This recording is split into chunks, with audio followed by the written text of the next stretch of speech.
Oh man, that's like way off. Just can we scoot just a little bit? Just a little bit. It's like way off. There we go. It's a little bit better for me. But hi, so I don't think I'm gonna be doing like any league games today, just because one, I'm don't really own any of like some of the let's say competent good decks. Maybe down the road I'll get a hold of them. That's a little loud. And I don't know. I just want to just play another brew that I've played on stream before, but I lost the footage of it because I thought Twitch backups lasted longer, but I guess not. It's going to be a equipment based deck based around cards like leather armor, bone saw, bone splitters, like these very cheap to play or cheap to equip, usually both. Equipment that we hook up to cards like Goblin Gavalier. It's a 1/1 for one that just gets pumped really, really high for every equipment that you equip to it. And then also the same thing for our little champion here. Um, yeah, just, he's play two play sets of those. We have some like basic card filtering with preordain, card advantage through Thoughtcast, Apostle's Blessings, able to protect the equipment and the creatures. Um, and that's basically the list. So I just want to give it another shot just to, I don't know, see what numbers can be changed or something like that, because hopefully if we ever do get a ban, I'm probably going to run this deck right away. Because it's sweet. I actually really enjoy it. I'll just do some like tournament practice today. Like play a good number, like maybe however many games it lasts till 8 o'clock. Mm-hmm. Okay, let's also actually like move my chat up. Very good.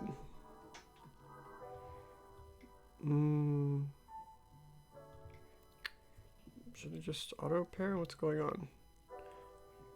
Oh well, we'll just. Oh, because they were buddies only. Right, I'm an idiot. So I discovered a wonderful piece of art. It's called Boyfriend Dungeon. Absolutely hilarious game. It's I'd suggest looking at it on Steam because it's pretty cool. Like it's making fun of like the dating sim genre over the years. And basically it's a dungeon crawler where you date your weapons, which they can like transform into like, husbandos that you could hit on. But pretty hilarious game. The gameplay's actually not that bad either. Like if you like roguelike, ARPGs, solid. This is not the deck I meant to be on. What is happening? I did not want to play Jeff Bridges. Shit. Okay, I'm just gonna quit this randomly. So sorry, opponent. Shit. Oh, I was selecting... Okay, it was for if I was gonna play... You idiot. Absolute dullard.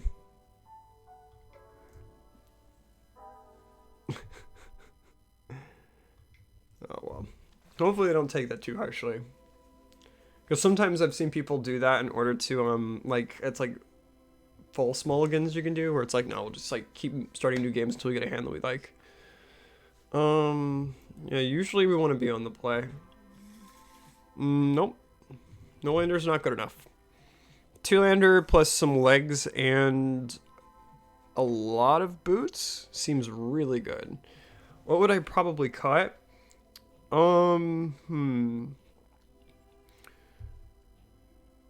Probably the boots of speed, just because it's the slowest equipment, and I would prefer to have the card filtering from the Raven. And plus, we can run something out turn one.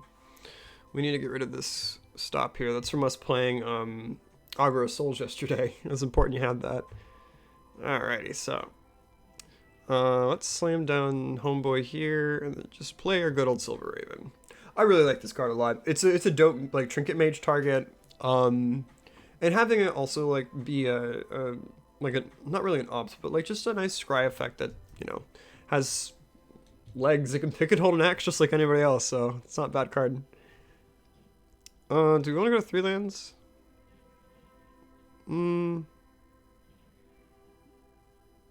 I don't have an issue with that actually.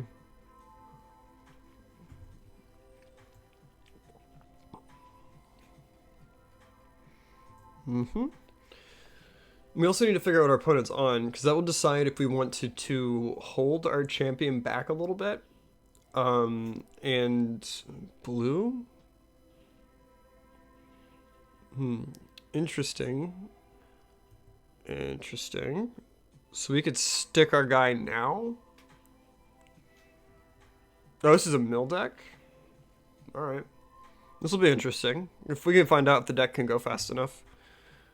Oh, well, I guess he made our choice for us for this guy.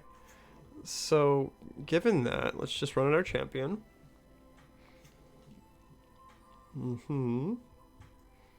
Wow, we lost a target too. That sucks. There's only 6 guys in the deck that care about equipment. We just have to hope that this isn't like they aren't splashing red for like lightning bolt or something like that. Yeah, because if we can survive one turn without damage-based removal, the equipment themselves will actually make the champion bigger. So they'll get out of bolt range very quickly. So I imagine this is maybe a counter spell? Scour again. I mean, it is the most efficient, like, mill spell. Yeah, he is a big, nasty boy. It's a shame ours is going to be bigger.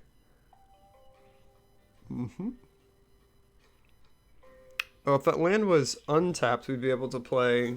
oh, well, there you go. Play all of our equipment. So let's run out leather armor. Suit up our homie here. Play our bone splitter. Suit up our homie again. Absolutely monstrous, dude. Alright, ours is bigger. We did it. And then we have the Silver Raven that can act as a speed bump if clock permitting. Because if they play another Phantasm, their clock will be technically faster, but... it'll give us enough breathing room to... because we're going to kill them in 3 turns here. So even if they attack here, we go to 15, I'm fine with that. If they play another Phantasm, they'll be swinging for 10 a turn. We'll be... if we, you know, counter one of their attacks with, you know, a Raven here, we'll be fine. And they might actually have to go on defense at that point. Or find exactly removal spell. It's just mono blue. Interesting. Yeah, and I actually don't know why my camera is flipped right now. I was kind of in a hurry coming from like my friends and I. We do like a movie club get together kind of thing. And you know, I just got out of that and I just had to beeline it all the way here, suck Taco Bell down on the way home, and then as soon as I was getting set up for today, like I discovered my camera switched. I'm like, I don't care or know how to fix this right now. It'll have to be how it is for the day. I mean, I guess you could attack. Okay, yeah. I do not plan on blocking.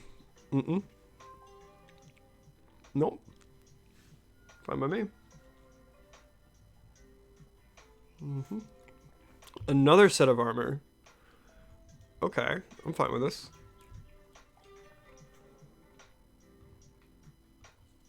If he has some sort of bounce spell... yeah, so we can't actually mess with him now because of Ward. Now we can get in with the Raven. Yeah. Yeah, because if they would have played a creature this turn, I clearly wouldn't have attacked with the Raven. But now if it's just, you know, 5 damage turn, I'm not scared about it at all. And then I think if I recall correctly, like he has to kill both of these guys. So he can leave a guy back for blocking, but. Oh no, because he has trample too. Yikes. I don't know. No, they'll have to bounce both of my guys. Brainstorm? That's fine. I never understood on the storm brainstorm, but yeah.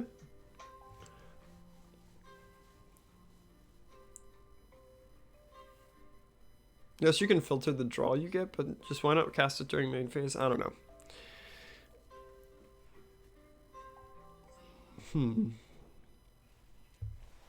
I mean, I guess it depends on the line, especially if you know what cards are on top of your deck. Like, you don't want to...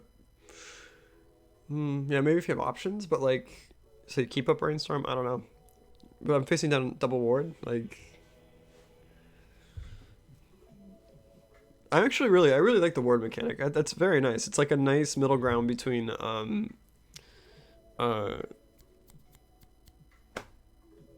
hexproof. And, you know, so I think it's like a fairer mechanic. Let's see. So, do we bring in Red Blast? If they're a mono blue, this couldn't hurt. And it's strictly better than Spell Pierce. Does mess with the red mana a little bit. Fling, I don't think we need. We could probably cut a Fling. Apostle's Blessing, I expect some sort of like bounce spell. And cut the other Fling. It seems fine. Yeah, because then we can interact with whatever answers they bring in. And then if they're truly on mono blue, like the Red Blast just, you know, strictly better than oh god, what we take out Spell Pierces and the like? Yeah. And I think if we're doing what our deck's supposed to be doing, we should be faster than them than needing the Fling. Because I can't see the mill strategy being that quick. I mean, if it was, it'd be, you know, never mind. We can go greedier than this. I mean, just because we can doesn't mean we should. Yeah. A few too many lands, but I find this deck operates like really well on 3. Or like on 2 than finding the 3rd. I mean, that's fine too. That is going to be a lot of power coming down on turn 2. Oof. Woof. I mean, granted, assuming he doesn't have like an answer to it or whatever. I mean, it might have been wiser to wait a turn so we can have, yeah, sure. Like wait a turn so we can have Apostle's Blessing up, but... Ooh, I never liked Peak. Card, I don't know, for some reason that card messes with me more. Like, thought like, you know, I know like Duress and stuff like that, like it's more... Like, because they're also messing up your hand, and they get hand knowledge, but, like, something about Peak I just don't like. Like, the flavor of the card, like, oof. And its instant speed, don't like it. Could this be Counterspell? I mean, do we care if it is? Because, like, Bonespaw is 0 mana. Oh, boy. Woof. Let's stick with Bonesaw. Question is we could go all in here. But then we run into the problem of Cavalier not being good enough. Counterspell? That's fine. We have like a billion of them, so... He knows I had a second one, so that's interesting. Okay, so we can clock him right now for 4 and protect him. Or we can clock him for 7. It does change the clock math a little bit. I don't know. I think post board it's probably not wise to, you know, not have an answer to his things. So just stick with 4 for now, and then make him also think that he, you know, got rid of my last like equipment or whatever. We might draw more equipment that like helps us, you know, pick up the tempo loss of like not deciding to throw down the second Bonesaw. I don't know. I just never trust blue. They always feel like to have an answer. I mean, it very well could just be just try to counterspell my equipment. Could be trying to potentially trade Delver. Mind Sculpt, yeah, I'm fine.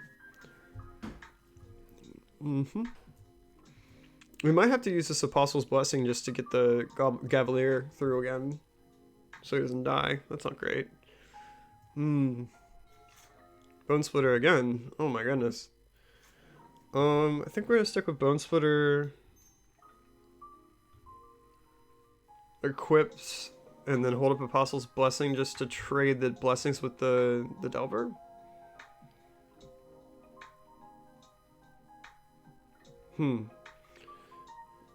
We could give him pro creatures or pro blue just to get him through, or I should just wait for him to block probably. That's probably smarter so we can get it off the table. Please pick an attacker, dude. I mean, he may not block. Oh, okay. Guess he's not. Alright. It's fine with me.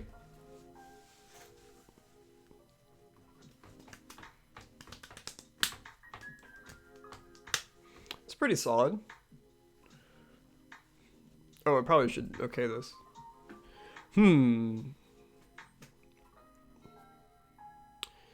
That's not great.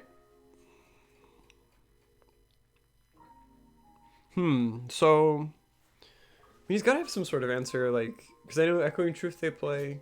I mean, milling's fine. Got to do a lot. I have a pretty nice draw to like mill us out from here.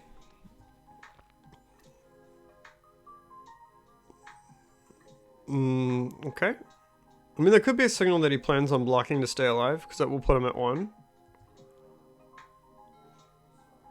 Double, huh? Let's play it. Cast a second, because now we have double apostles, and then oof. There's not very many realities where they can live through double apostles. Mm-hmm.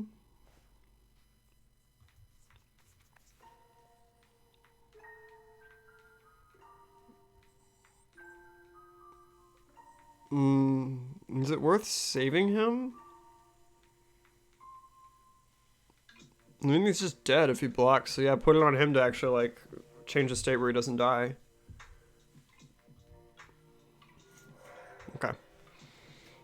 Yo, clean 2-0.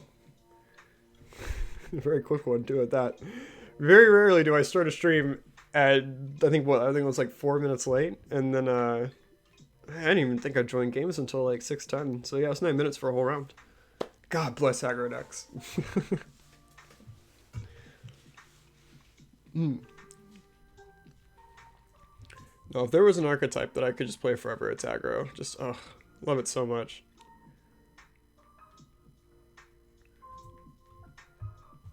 I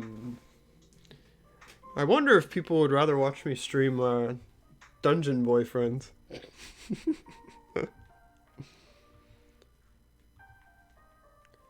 Stream is looking good today? Is it Steam or stream? Because I could see it being a typo either direction.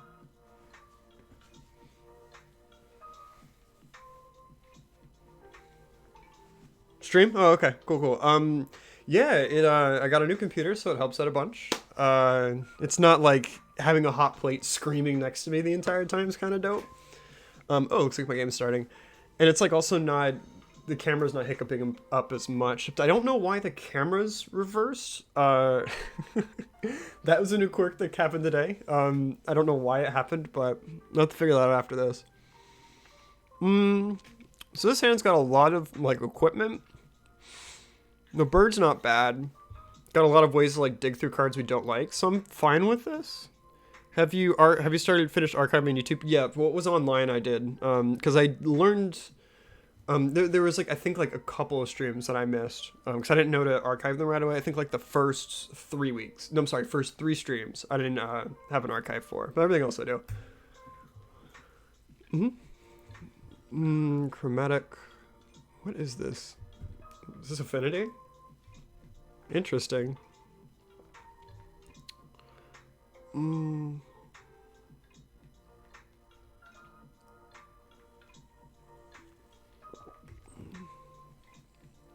need a link in the description? That's a good point. Yeah, I'm actually like fill out the Twitch bio. It's not at least like have like, hey, I stream Pauper, right?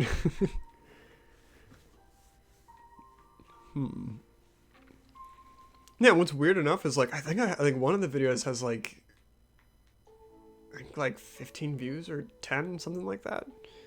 Which is surprising because it's just raw unedited stream, so it's pretty funny. Opponent, what's going on?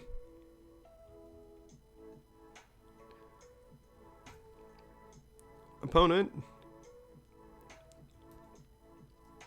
Okay. Oh, I think he might have thought it was waiting for me to pass priority.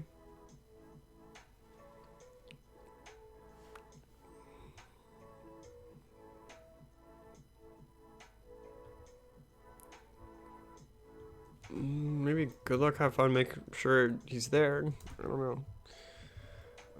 Yep. Okay, so bird time. We play the burb. I like the burb. He's a good boy. He's a very good boy.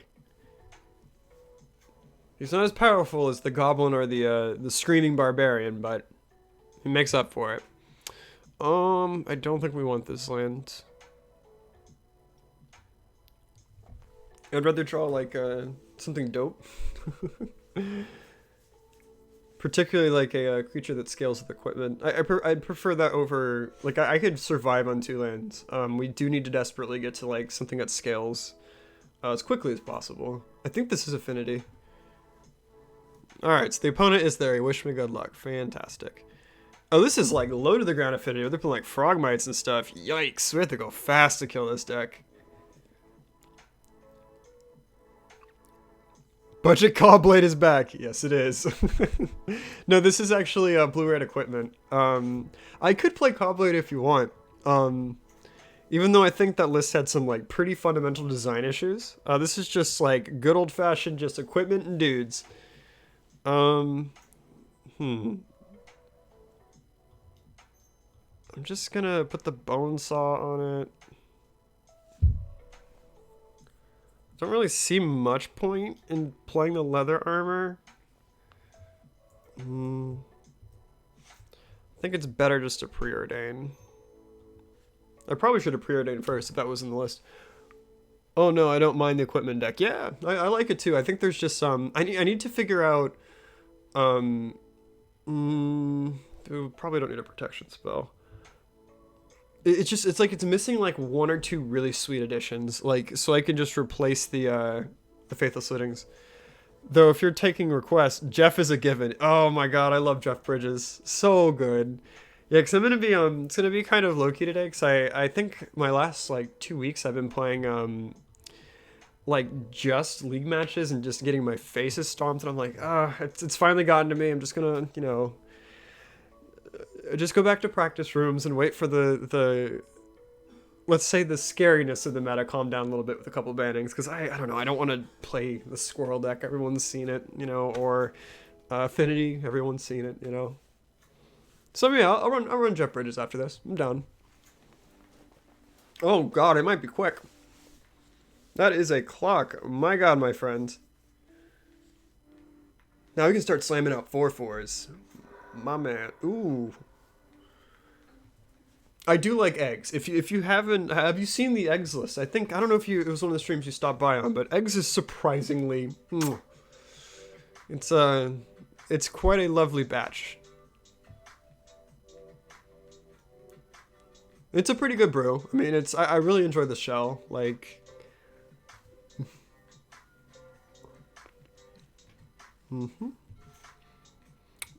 But I'm pretty close to cracking eggs. Pretty close. We're on the bone saw. Like, yo, I have 1 burb that is terrifying. You watch out, my friend.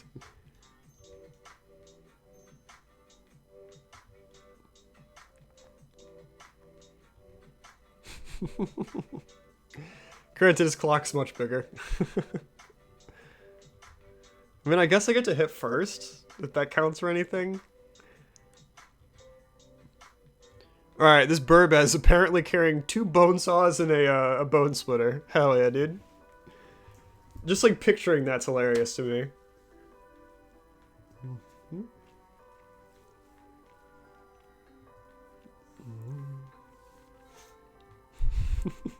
Opponent's probably so confused. They're like, what is this deck I'm playing against? There's a Silver Raven suited up like crazy.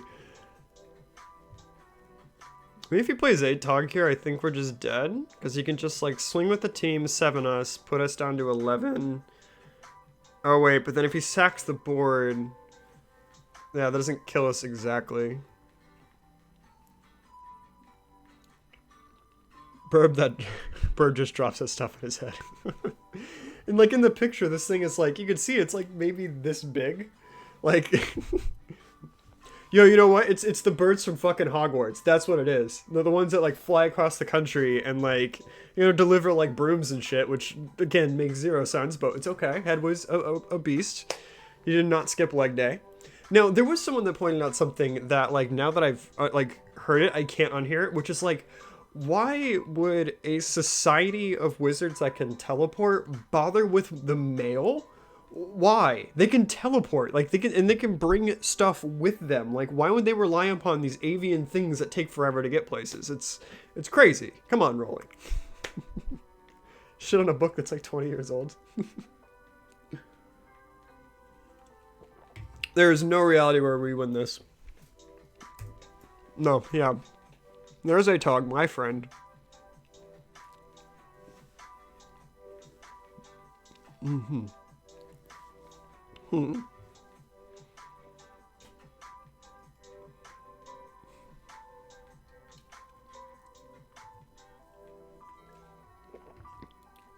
Huh.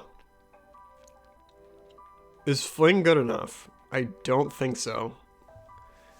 How could a silver raven carry a bow splitter? Maybe it's an African silver raven. Yes. Harry Potter isn't the best series. Oh. Oh, that is a take. I appreciated it when I was younger. I will say that. Now that I'm older, it's well written enough to get people to like get invested, which I think is important for. I think it's like the most important part of writing. But if you're trying to like look for internal logic, yeah, no, it's not there. The series has so many like fundamental problems. I'm like, oh, this wasn't thought through, was it? But again, it's a children's book, so like it doesn't really have to be. But that doesn't. I don't know. I do disagree with people that pretend it's like the best masterpiece ever written, which I know that's kind of to contradict an extreme point of view is never really good practice, but there I have come across people that legitimately think like it's up there with like great American literature. I'm like, no, no, no. But I got to see Ralph Fiennes giggle like a maniac, so it's okay. Oh man, I do not know actor's name that well, and I don't have a device to look it up. Oh god, oh god. Who does Ralph Fiennes play? I think we just conceded the opponent, because I think we're just dead. That's Voldemort? Oh yeah, he did fucking awesome. Like, nailed it too, man. Like, him and Snape were like perfect on screens, exactly like I pictured as a kid, and like, oh, I think we, oh pardon me, concede this to the opponent. Because, can we live? Like, we could literally just get hit by... If we would go on defense and, like, say, block Atog, you just sack, like, Witching Well? You have to sack quite a few things. Oh, just 2 things to keep it alive. We take 2. Take... Looks like 7, 8, 9, and then you can just sack the board at that point. Yeah, we're dead.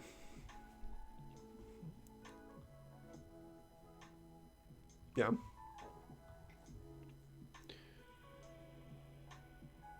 You're about to concede due to inactivity of 4 minutes remaining. Oh, because I was ranting about Harry Potter.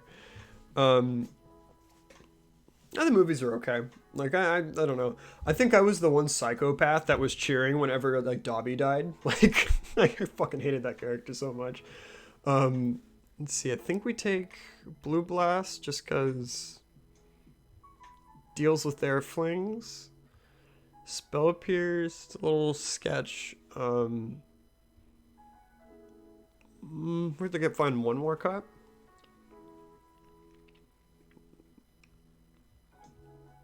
Fling we need, because we actually do need to go that fast. Thoughtcast, I think. We aren't winning the game through card advantage. Does make us dig, though, and get more gas. I am fine shaving it, though, over Blue Blast, having an answer.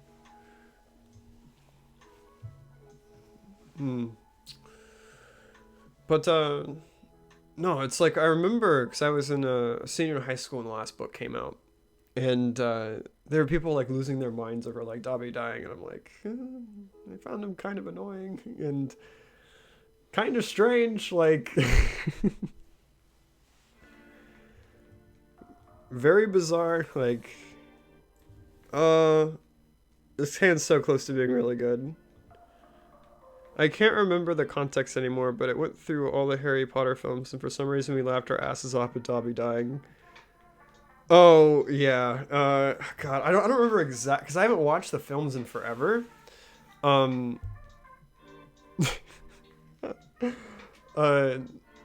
might want to rewatch it just to see, but yeah, like, I was the same way. I was just kind of like, get wrecked, kid. Like, I don't know, but I do need to watch it, though, because some people do, like, really, like, one of their, because, again, we're talking about, like, childhood, like, you know, books and stuff like that, so, like, maybe people had, like, a connection deep with Dobby that I just didn't understand.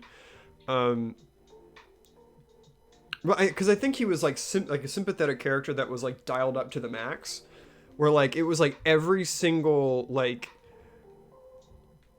bad thing that can happen in D&D backstory like put together. Excellent. That's exactly what we needed. Where like he's not only is he a slave, he was abandoned, he's meek, he got abused. Like it's like if this was a human character, people would be like, oh no, that's too sad. Even Annie's not good enough. Like, good God Almighty. I think someone did an appreciation of Dobby when he got hit in the heart. Master has given Dobby a throwing knife. Oh no, that's dark as fuck. I love it though. Yeah, my man, you got a dress on me, my dude.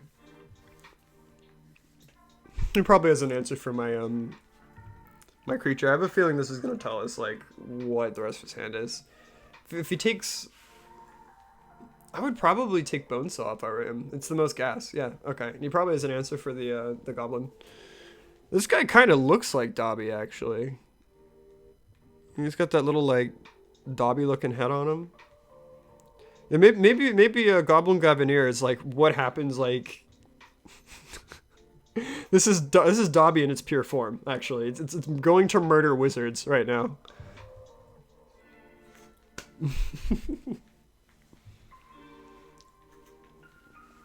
And then like oh, I gotta see the no, because the champion doesn't look like Harry. Looks like Sirius, but elves rise up.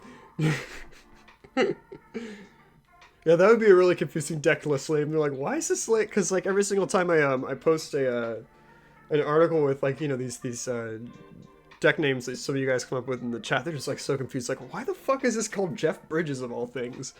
I like this is Elf Uprising. Actually, they're picking up like bits in the kitchen, like, you know, like it explains why their bone saws are like so weak too, because it's like, you know, really just something for like skewering meat of some sort. For them it's like this monstrous weapon. But player icon. And this is just the bits and bobs that they have in the other kitchen. Leather armor I can't explain, but choose a color to protect. Do not screw this up. Alright.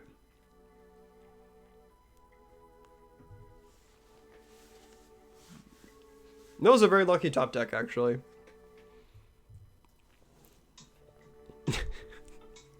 He says another one. He's like, get stunted on, kid. Granted, it will tap him out in order to actually like kill our Dobby. Oh man, Dobby is upset.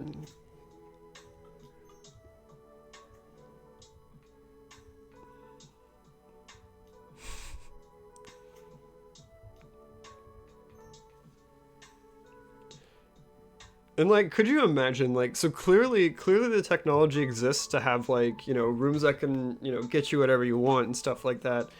And I think they call it like the room of requirement, I think, off the top of my head.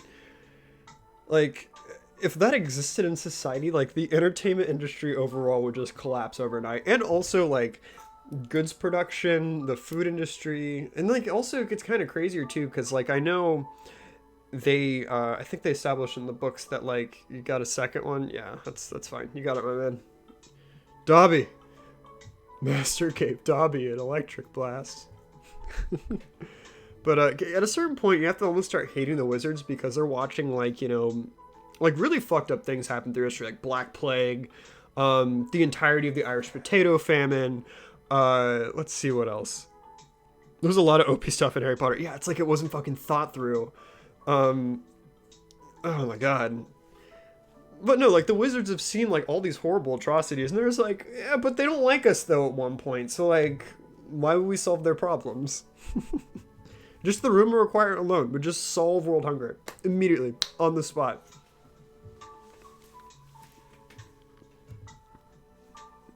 I do have it happens about once a year. I'll have my players in D&D try to convince me. It's like, oh, we should do a Harry Potter story. I'm like, I mean, I'll do Magical School. I'm not interested in Harry Potter. No. I was so confused in Frantic Beasts 2 when the bad guy was advocating for stopping World War II. Weird. So they actually like addressed that. I haven't seen any of the new movies. I think after Cursed Child, I'm like, I'm good. Like, but I've heard that series is interesting. I do like the idea of seeing like what American wizards. Oh, I'm sorry. I want to see what a British version, a British woman's take on what American wizards would be. That would be interesting.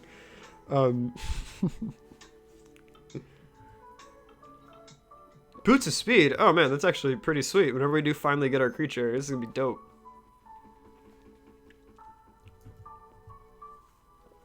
Yeah, I'm gonna Jeff Bridges after this for sure.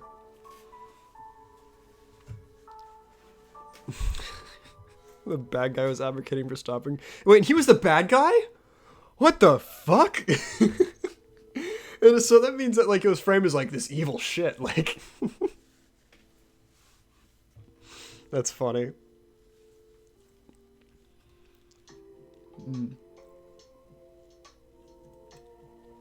Oh man. Yeah, dude. Get your froggy beats in, dude. You earned them.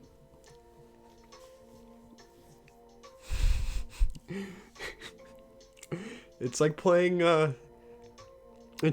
Boggles, except our creatures are affected by everything, and just 2 removal spells does it. Not gonna lie, no, nah, both movies were pretty bad, but hilariously, Grindelwald just goes around holding lectures and convincing people. The climax is him showing wizards the horrors of World War II. Oh.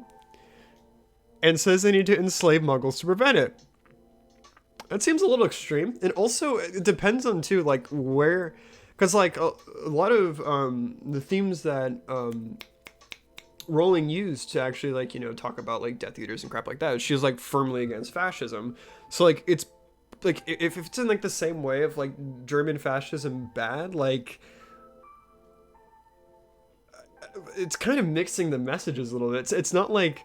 You know, people not having magic is what makes them awful, because like he's like if what's being said here is true, what he's suggesting is also equally as awful. Like, I mean, I guess it does make him the bad guy, but like it's his motives are twisted and confused. It doesn't really make sense. It's like, yeah, very bizarre. I mean, I imagine like that's the point that's being made in it, so I'm coming off as a bit of a fool, but all right, yeah, this is a big old boy. He got a big belly on him too. Look at that. Nope.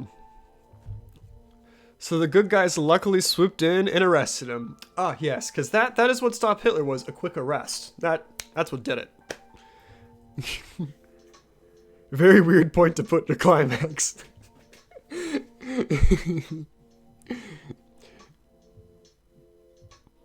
You know, they just don't make films anymore where the bad guys win. That would have been amazing. We get to have like, oh my god, you know what? That's maybe if it wasn't World War II, I could joke on this a little bit more. Thankfully, World War II will go ahead as scheduled. Thank God, the wizards came in and saved the day, righted history. God damn. Well, like, because one of the core critiques, I mean, this is turned into a stream where I'm just like shitting on Harry Potter, but one of the core problems in the series though is like there's a lot of work being done to like explain why to make the wizarding world insular, because it's easier to write, because you don't have to explain like the nuances of stuff we're talking about here. We're like, you know, what would happen if the wizards involved themselves in World War II? Why the fuck didn't they? Like, or, you know, do they have an opinion on the atomic bomb? Like, and if you pull this thread, the whole series kind of falls apart. So I can understand why it was never touched upon, but it's one of the core issues. Like, am I to believe a kid in the late 90s would be like totally okay with not having his Game Boy to take to magic school? Like, and there wasn't even that, like, you know, even one kid on the train, one Muggle-born kid. Like, but it's okay though, because electronics conveniently just don't work.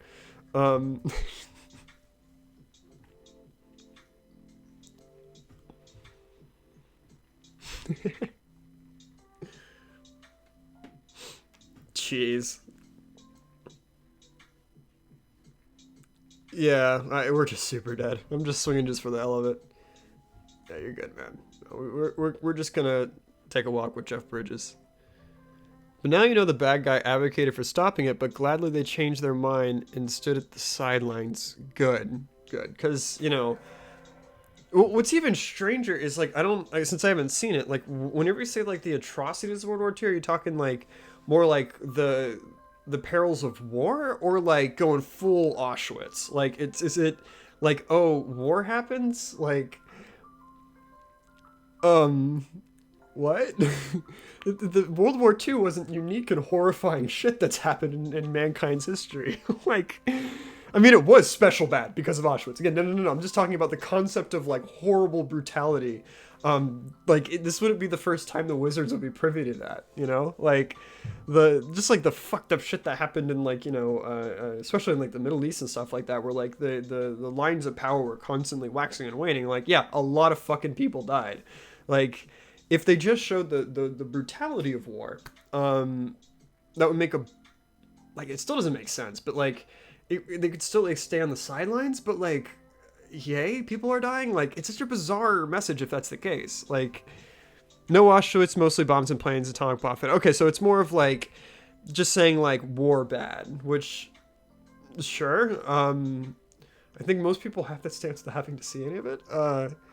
But it's just a bizarre thing. So it's like, well, is this their first time ever seeing like Muggles killing each other en masse? You know, like nearly every country has a history of horrifying wars, often genocide. Like, baffling. Absolutely baffling. Yeah, there's probably a few seconds in that little rant there that could probably be taken out of context and look really bad. Context, rather. Baffling series. Maybe it's something I could drink to one day. Just like watch. Third MTGO week. Experimental competitive. All right, Jeff Bridges it is. Our boy Jeff's getting off the sidelines. Strange. I guess they were okay with World War One, the one where way more people died in. Sorry, I didn't mean to clip the mic. Even if enslaving was a bad call, it's strange that nobody responded with a different type of intervention. It was like enslave or do nothing. That is weird. Like, why not like pitch? Here's how we can use our superpowers to like improve their society. Because like a lot of, structure, like a lot of wars that happen either occur over like, either power struggles amongst the elite, some sort of resource issue, or some cultural dispute. Like, one of those they can certainly solve on their own, right? Like, they can certainly just, like, spawn shit ton. Because, again, like, we're in a happy made-up land. Like, they can spawn food and make it go away. Because there's no limits to the magic in Harry Potter. And I think they even, I think it was in the 7th book, they even humored, like, being able to, like, obliviate world leaders. Like, why would you stay on the sidelines if you see the very clear and obvious answer to, like, you see that it's bad, but then why would you not be an interventionist? It's very weird, especially when, like, you can do it, like, painlessly. Which is why we jokingly dub Grindelwald as the true hero. I mean, like, okay, so maybe the word enslavement might be too harsh. Like, what if, okay, so here's a second pitch, Grindelwald. We give them all the food. We give them everywhere a place to live, and the average guy would probably be okay. And they'll see these kinds of war things as kind of silly. Grindelwald is the true hero. I think he was the guy that Dumbledore was like famous for killing or defeating. No, like I think wasn't that what his the back of his card said. God, that reminds me of the bit in How I Met Your Mother where... Oh, wait, I'm sorry. I'm Jeff Bridges mode. Yeah, this is a turn 2, Jeff. We're good with this hand. Well, it's like there was a joke in How I Met Your Mother about how the antagonist of... God, why am I blanking on this? Karate Kid was actually the hero all along. Because, like, to be frank, I don't understand why you'd want to enslave Muggles. What can they do that your magic can't? Yeah, I think it was just mostly for the shock. And, like, it's mostly for, like, because, like, oh, that's obviously bad. It's a very easy thing to, like, have your heroes rally against. It's like, well, yeah, clearly enslaving them is bad, but, like, it doesn't... That wouldn't cause war to not happen, right? Unless you, like, put them in boxes. But, like, wouldn't just giving them all a place to live do the same thing?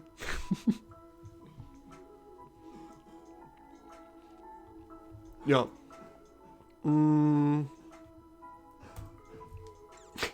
Very strange.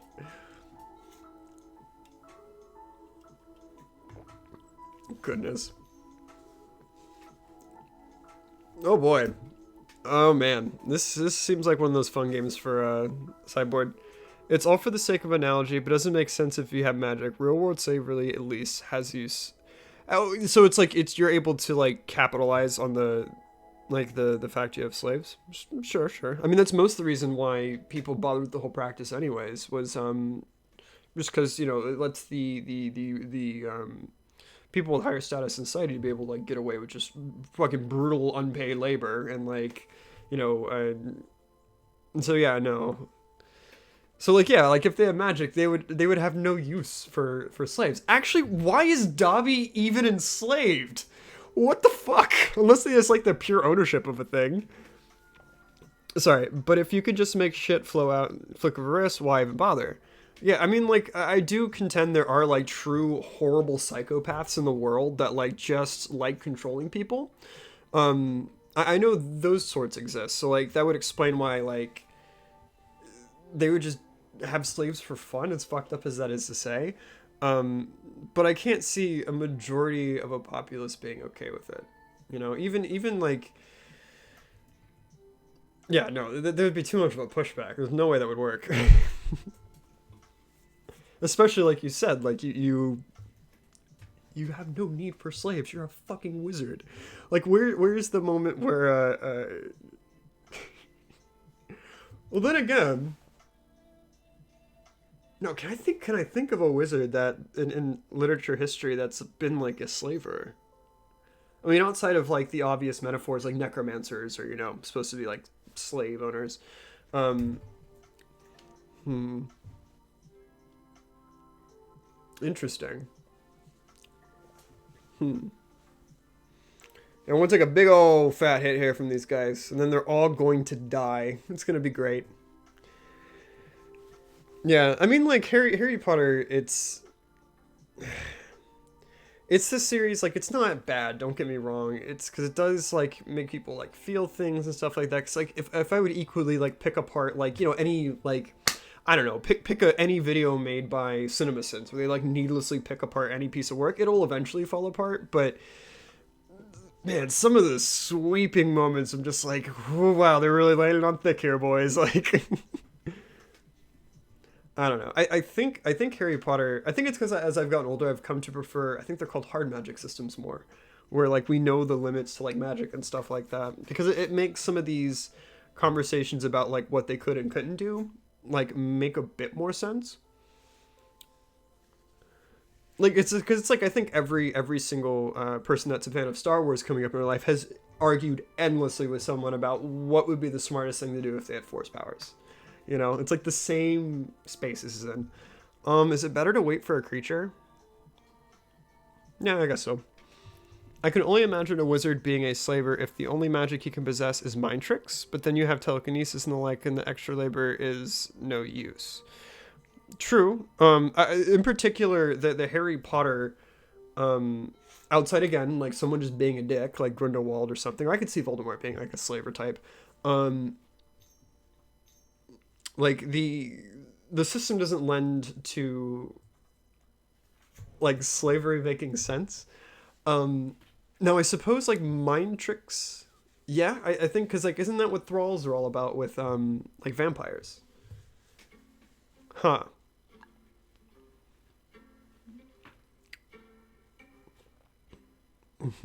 But if you have telekinesis and the like, the extra labor is no use.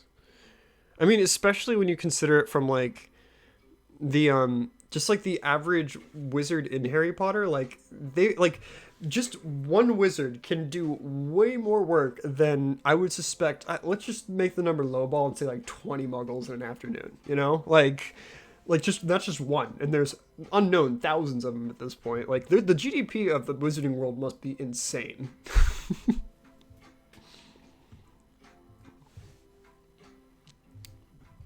Okay. Yeah, you can attack. It's fine.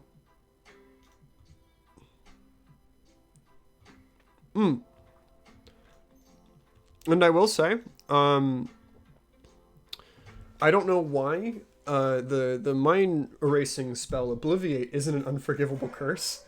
I don't know why. It doesn't make any sense. You'll be able to get away with just about any crime and like make it go away. Um, like, don't even get me started on how Bill Cosby would use that spell. Like, ay, ay. That one was not thought through either. Absolutely not.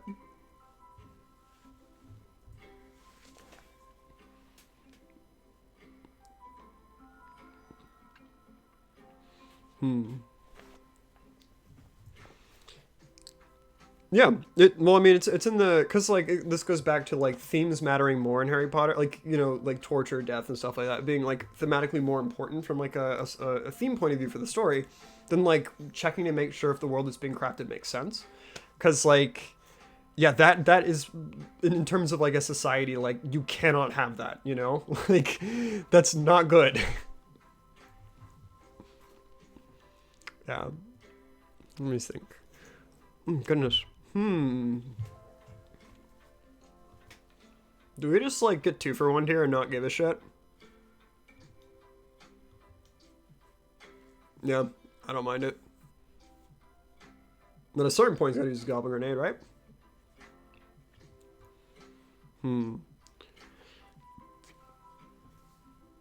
I'm gonna say it.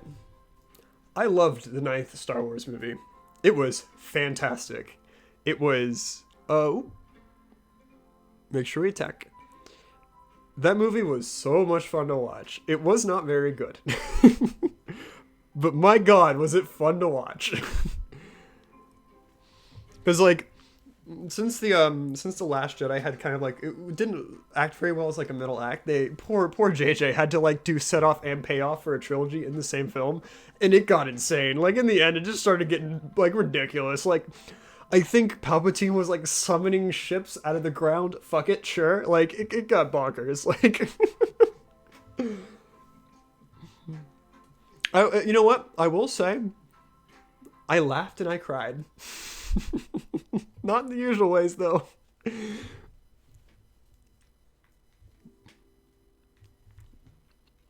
Yo, block, dude. No? Alright. I just locked myself into the OT. PT, I went from... Is that prequel trilogy? Oh, prequel trilogy, yeah. That, because, like, I think I don't want to call it love, but my appreciation for the prequels was, if it wasn't for meme culture, nah, that probably wouldn't have aged well with me either. Oh, wait, we straight up can't use Night Whisper, can we? That's way too irresponsible.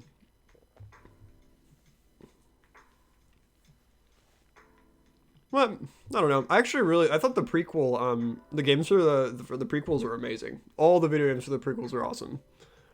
We don't need another Jeff. Cleansing Wildfire doesn't hurt. So let's put this Jeff on top, and then next turn we're going to draw a Wildfire, cast it, and then have a Decay just in case he runs anything out main during his turn. Yeah, that's fine. But literally all the video games that came out after, Phantom Menace were amazing. While that series was still getting put out. Prequels was my childhood.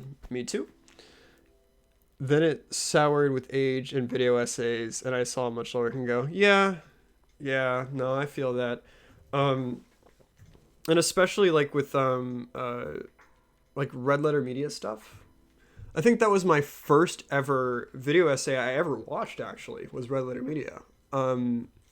Like their take on the prequels and stuff like that. And for me, like the prequels always felt kind of off. Like I didn't realize why I was fast forwarding through the Phantom Menace to get to the end with that cool fight scene, or like stuff like that.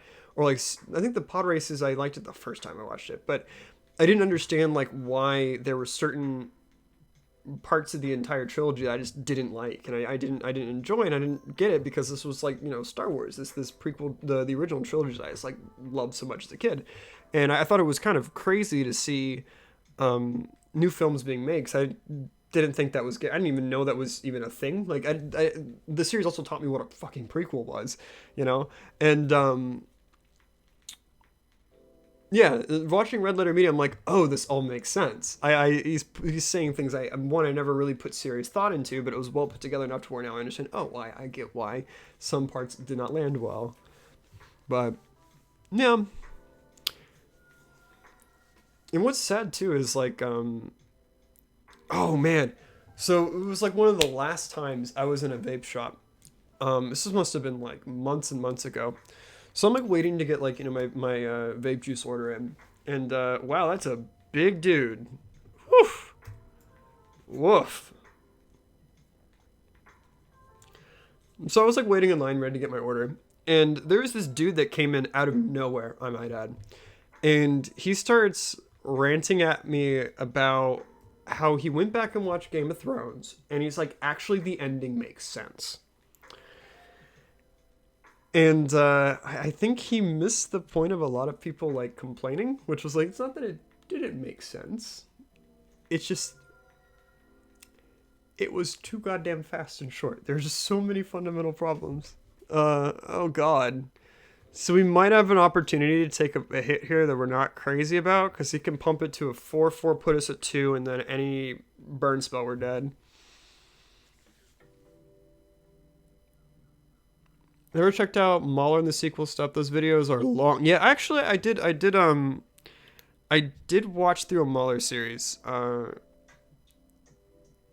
Yeah, like I went through a lot of them. I think because he was kind of a catharsis for me when it came to the Last Jedi. Actually, um, get a mountain here. I think, yeah, because like I thought I was a crazy person, because whenever I watched The Last Jedi, I was like, dude, this film, whoa, that was wow, woof, that was a mess, and I felt like the crazy person in the theater because everyone else seemed to be having a good time. I'm like, fuck, am I like insane or something? And it was like, oh no, the same problems, like, going through the series. Just movie doesn't make sense.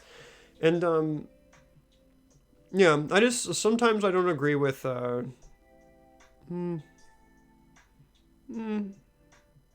I haven't watched Mahler in a while. I think I watched like his Star Wars stuff. I think. Funny how our experiences were exactly no one else minded the film. I was fuming. Yeah. Because like I had a friend of mine. He kind of like, because I do some really hacky writing on the side, but he does like he's like, oh well, you have an eye for oh, this is a good show or whatever, and he listens to me about it, and he was worried about it, and so he was like, okay, well, you're gonna go watch the film before me, tell him how it goes, and I think the text I told him was, I walked out twice because once wasn't enough. Like it was baffling. It was just like, and what was so bizarre too is like the liking of this film kind of got mixed up in like, I know I think you mentioned that you yeah, we're just dead. Are we dead? We got a 3. Does he have another one? All right, nicely done, friend. But like I remember back then, like the liking of that film got mixed into the culture wars happening here in the United States, and I think we bring in Blue Blast 100%.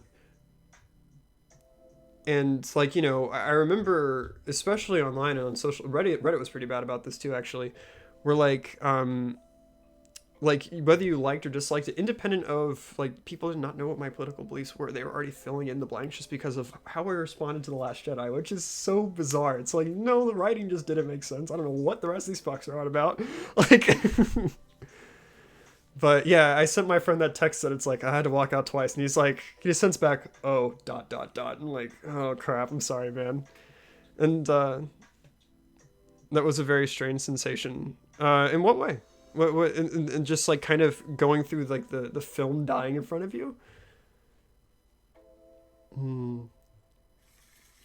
Wow, this hand's bad. Especially since I'm not even American. Yeah, I think you mentioned that. I think you said you were your name was a Dutch pun, I think. Well, either trash or riches, man. At least a good turn to. Yeah, then it gets, yeah, that's the one thing is like that's why I'm kind of like mincing my words a little bit here, because man, everything gets political. Oh, I didn't mean to mulligan that, you dumb fool. That's what you get for talking and not thinking. Um just like everything gets minced into politics, unfortunately. It's just everything, like, oy, oy, oy. It's exhausting.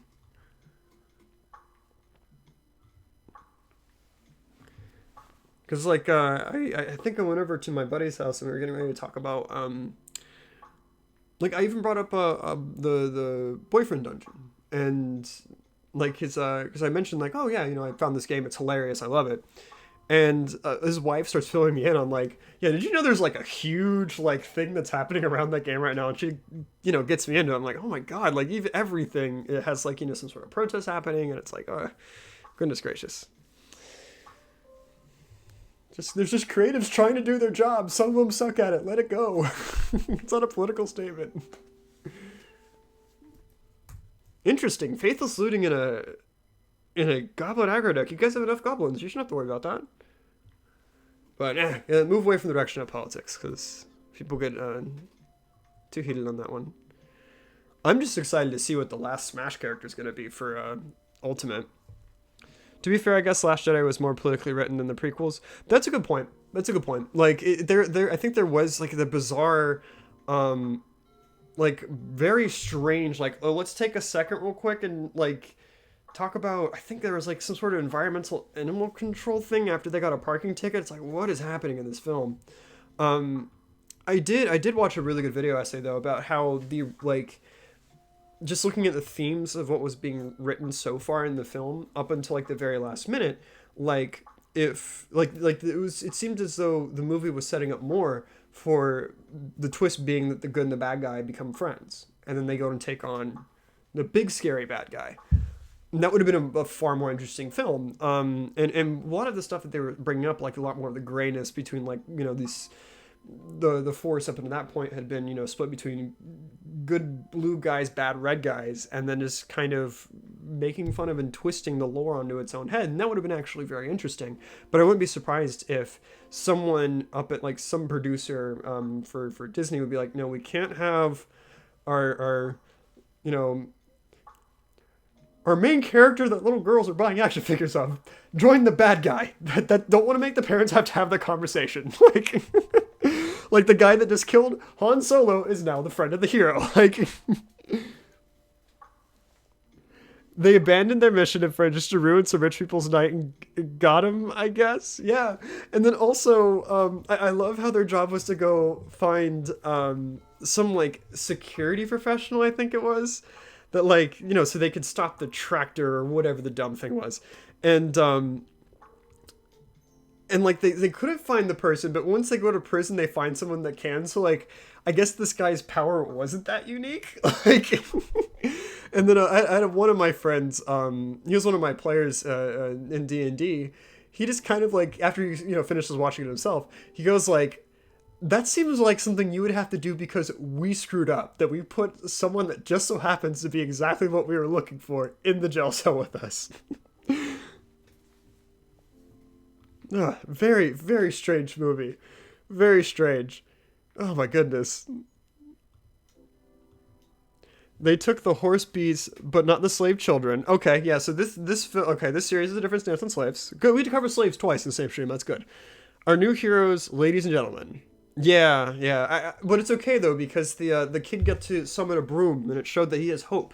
Because they saw him ruin a couple rich people's afternoon. That's really hope inspiring right there. Good God Almighty. Whereas like good writing, Ted Lasso. You want to make some statements about stuff and make it like really good. Like, oh, Ted Lasso's where it's at. Granted, not everyone wants to subscribe to Apple TV, but I get that too. Yo, it's a lot of goblins, dude. They are all going to die. Want to become famous? Buy followers, Prime, and viewers on bigfollows.com. It's dope. I'm going to put that ad read in the YouTube archive. Wow, more followers? Pray tell. Yeah. I mean, granted, it doesn't solve the problem of, like, could you imagine, like, I mean, I guess, like, I suppose, like, because it would make you appear higher in, like, if someone, say, searches a particular game. Like, I guess it could help in theory. I don't know. I don't view that as like the exact answers there. Oh, thank you very much, Curious Antics. You can wease your way into affiliate, I guess. Yeah, that's fair. I mean, that's a fair take. Like, I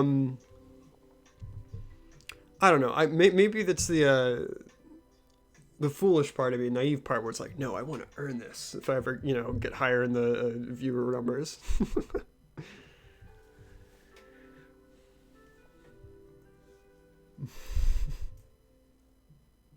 Interesting. I did hear about, I don't know if this is true or not, but there was like a set of people discovered like you can, like if you have enough bots watching YouTube videos, and this is back when old monetization in YouTube worked the way it did, not any of the new stuff. You could actually like make a profit like making bots watch YouTube videos a long time ago. Back before, I think it was one of PewDiePie's scandals, one of them that made all the advertisers run away. Yo, you should play more Dudes They All Die. Yeah. By me, man. I will take 6.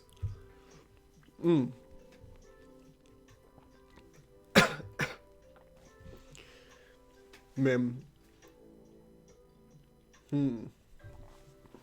Interesting. But what's strange though is apparently the Disney originals for the Star Wars are actually apparently really good. Like the TV shows. I only watched season 1 of Mandalorian. It's the only one I ever watched. Well, I did watch Rebels and Clone Wars, and those were pretty good actually. Sorry, I have the coffee real quick. I'm gonna mute.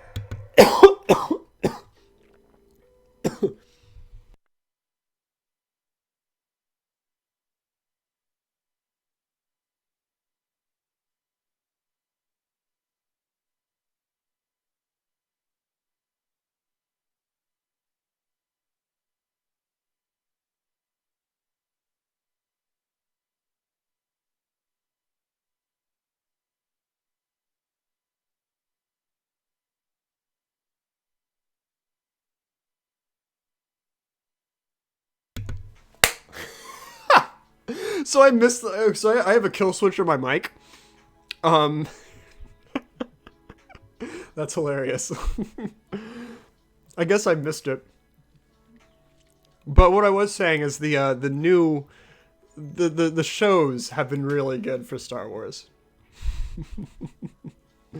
Which is astounding because it shows that people can write Star Wars shows that are good. Full on cough ASMR. It's funny. Yo, could you imagine being like a really popular like ASMR YouTuber? Like I don't know if that would either be like baffling or hell. Cause like on one end, if someone's like, the font of ideas for ASMR stuff, like, it's not so bad, right? You just got to think of things that someone could particularly like hearing, like crinkling in their ears or whatever. But like after a certain point, God, that's got to get monotonous.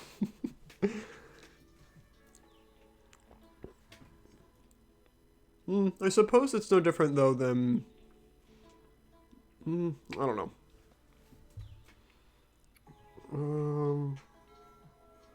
Yeah, we got a lot of Jeffs, but not enough bodies to put Jeff inside of. We have a lot of souls of Jeffs, no corpses to bring him to life with.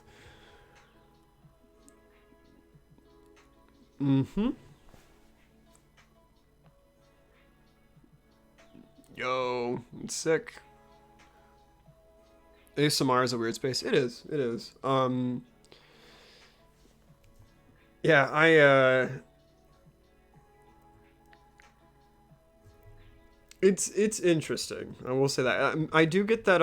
I do get like the response that happens. I guess that's triggered by that people like with like ASMR.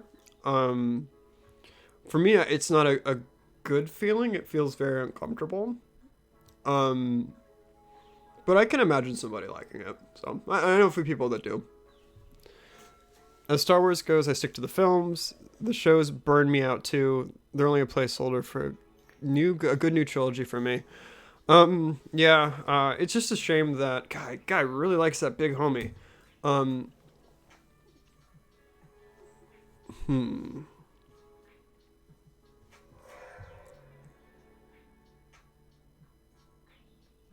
So you hit me with a 4/4 with haste. Okay. I did hear, like, I always thought a really good idea for like a Star Wars trilogy would actually be the Plagueis trilogy. Like with Darth Plagueis the Wise, then you can have like, you'd have to recanonize some stuff because I know there's a book that I don't know if it's in canon or not anymore. About like the origins of the Jedi and Sith, blah blah blah blah. Who cares? It's nerd stuff. And how Plagueis took a part in that. If that book didn't exist, you could get away with, just telling the same origin story with the Jedis and the Sith, and like you can have episode. I would literally have the third entry in the trilogies being called the tragedy of Darth Plagueis the Wise.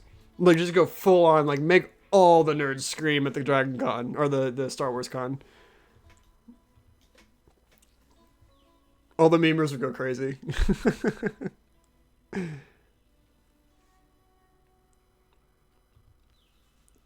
Oh, I think we're gonna get an island here. Seems fine. Fiery cannonade, eh? So, is there any value holding back a bridge? It puts him on play a guy. If he's able to, okay, so if we attack for 3, he goes down. I'm sorry, 5, he goes down to 4. Then he can crack back for 4, put us to 1, dead to burn. 10 to bolt, I should say. Or if we keep a guy back, he plays creature. Bolt was still dead, but it still forces him to have exactly creature and bolt for us to. Okay, so I'm fine not attacking and just attacking with this 3/3.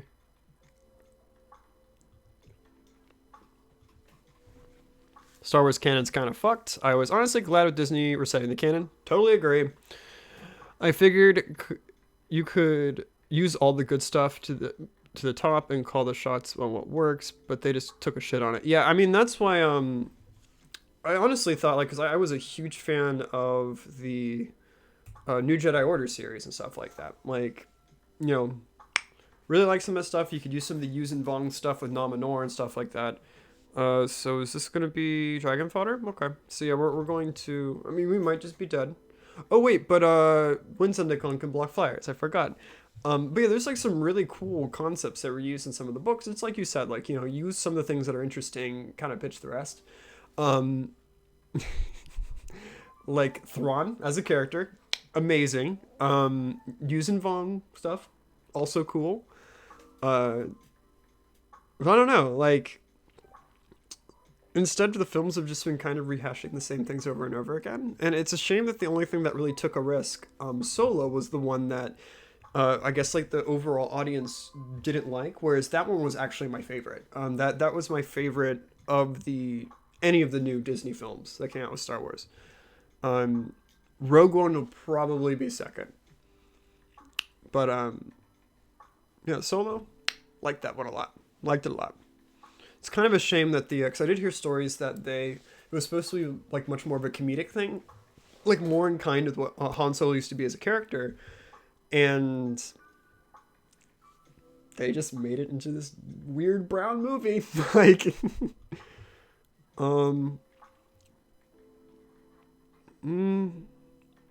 if he has bolt, we're still dead, so nothing really can do about that. If we hold back a creature just in case he has a haste, he goes to 3, and we'll still have to swing out anyways. So we might as well attack with both. Oh well. Oh yeah.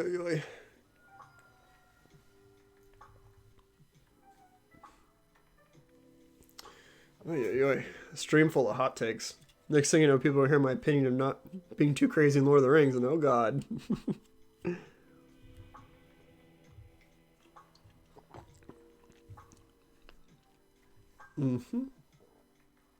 Okay, let's see. Double check my deck while I have a point of order here. Echoing Decay seems much better than Chainer's Edict. So that probably could have been a change we did game 1. I'm sorry, the first game after boards. Pestilence is overkill, plus we can't afford taking damage. Yeah, I'm fine with this. Oh, Divest is actually really good too. That's a shame. Or Duress, actually. At this point, I wouldn't even care. I wouldn't even mind new characters and new planets. to just forget about the current timeline of events in Star Wars. Yeah, I mean, Star Wars is inherently like a fantasy fairy tale told in space. It just happens to look like sci-fi. That's all you got to do. Like, you don't have to, you know, tie it back to like these bizarre twists of like, oh, you know, this person's a son of this person or a child of this person or really this person. Like, just keep the tech the way it is and it should be fine. Like Mandalorian's proof and concept of that. You know, it just has very, I mean, sorry, from the one season I've seen, like it's very little connection to the timeline of, you know, the films, and they're fine.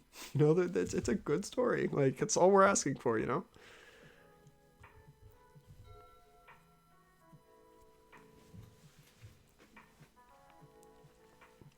I will laugh my ass off if Baby Yoda ends up being Yoda's baby. Because the picturing... coming I am. Like, just knowing that happened at one point, like, amazing. Yeah, might hold off on the thought when you boot up. Oh,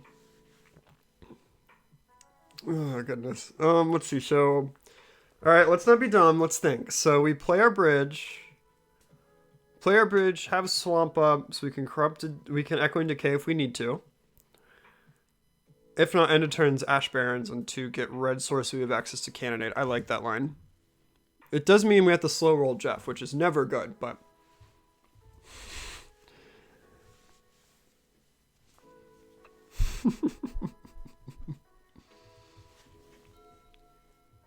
I like how our opponent has 5 whole minutes on us in time. They just won't shut the hell up about Star Wars. Gabos? I like Gabos. Burning Tree Emissary. Okay, I mean, I guess it is like, you technically only care about them being goblins for exactly Goblin Grenade and maybe the lore that you get to sack goblins for. Slow Jeff is a good Jeff, yes. Jeff just was taking his time. He's not trying to, you know, he's not trying to kill you quickly, you know, he's just a very stalwart guy, you know. There was a Jeff Bridges reference in Ted Lasso. That made me happy. I was like, oh, I make my stream proud. Okay, so we may not need a Zendikon. I'm sorry, we may not need to use Echoing Decay here. Just sticking with actually we got a quick Jeff. So Jeff can hang out. Like, he's not in a hurry. We can't forget to cycle Ash Barrens at the very end. That's one misplay I can see here being really bad. We just block whatever, and then, like, in response, yeah, you've got a wall of homies. I mean, at this point, is it better just to, like, not Cannonade Echoing Decay as tokens? And then just, like, trade away his Burning Tree Emissary and just leave it at that? You just chose not to attack. Okay, maybe he realized that. Do not forget this. Get a red source. Granted, it's really in reality only a 2 for 1. Whereas Cannonade would be a 3 for 1.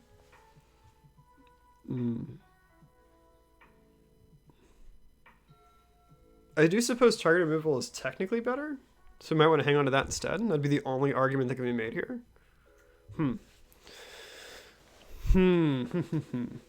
So we could Cannonade take out 3 cards for them.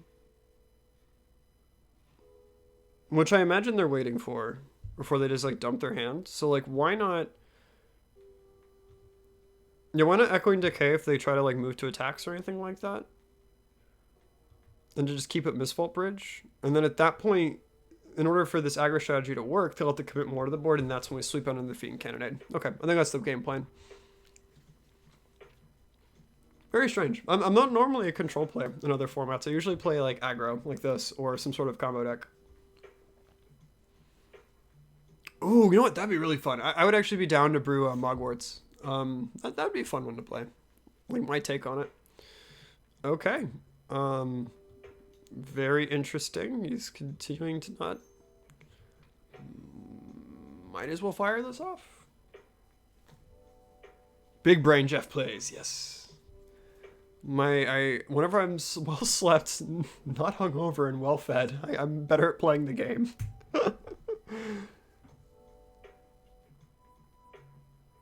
Oh, I let him get the free attack, and then that was kind of stupid. Right after the big bang plays. Ah, whatever. I should have waited. For some reason, I thought we were on a turn. Whatever, it's 2 damage.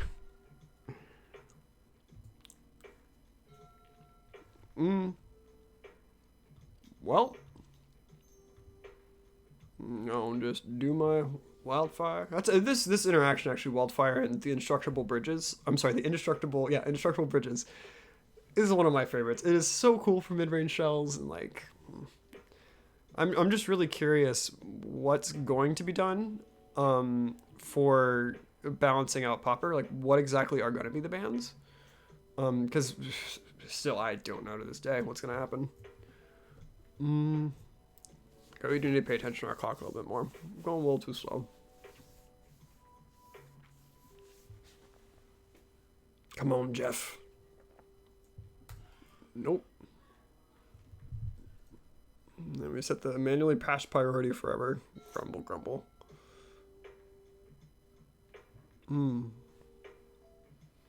That might give eggs a shot after this match. Because eggs is just so much fun. Do it, do it, do it, do it, do it.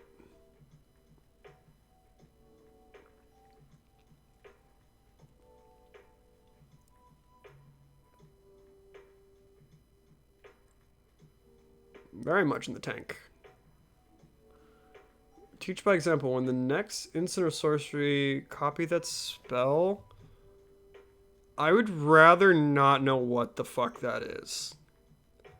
Whatever you're wanting to get 2 of, you could just have 1 of that instead.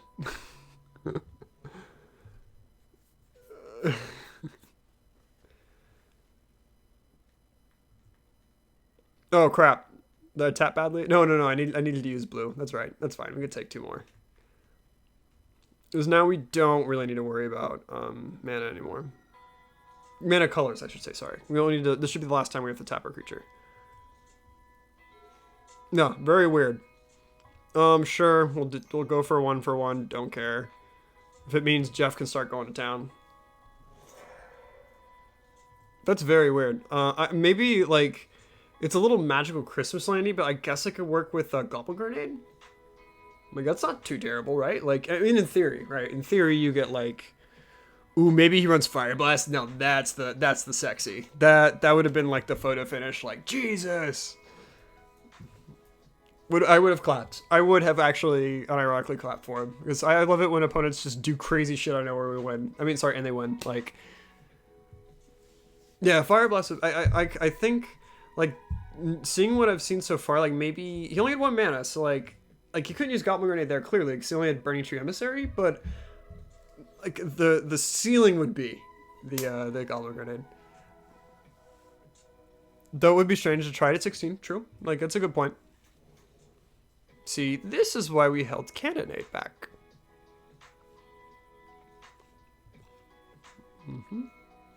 And having 2 means there's no risk in just blasting this, because then player psychology is going to make him play even harder into it.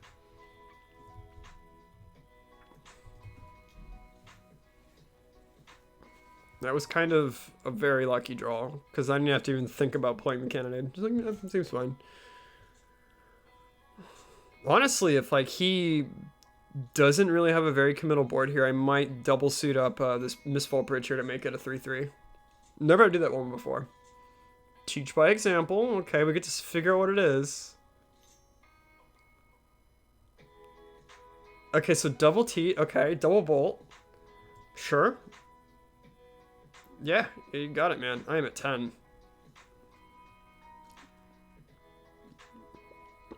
Jeff is still standing there, Bridget bides. Hey, I love decks where I get to run like one-sided board wipes. It feels gross. I love it. I think we're gonna just ponder. I don't know what we'll be digging for. Another bridge is fine. So we'll put Cast Down on top. Blue Blast protects us from lightning bolts. Yeah, so we'll get that next turn. Like, if unless he gets like an insane hand where it's like, you know, bolt, bolt, bolt, bolt, bolt. Like, yeah, then we're dead. Like, you got us. And this will give us another bridge to speed up our clock with. Because this current build, because I think a build I've had in the past, I think we played like 2 anglers. I think like not too many, but just enough to where we can have other outlets for damage other than, you know, just shooting up these bridges and running at them.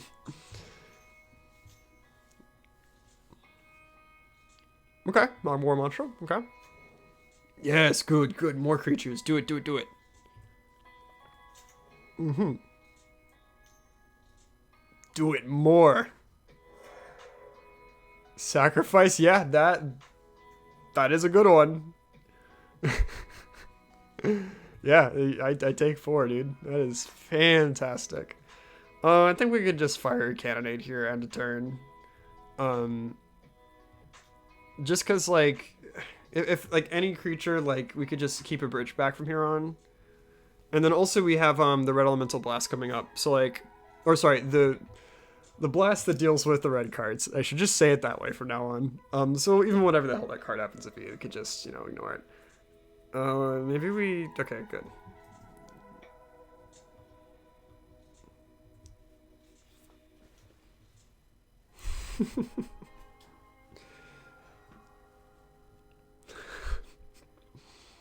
This is my first brew that might actually have a good matchup against the Goblin deck. Forgotten Cave, fine by me. I cannot counter that ability. The Wrath of Jeff. Don't really care.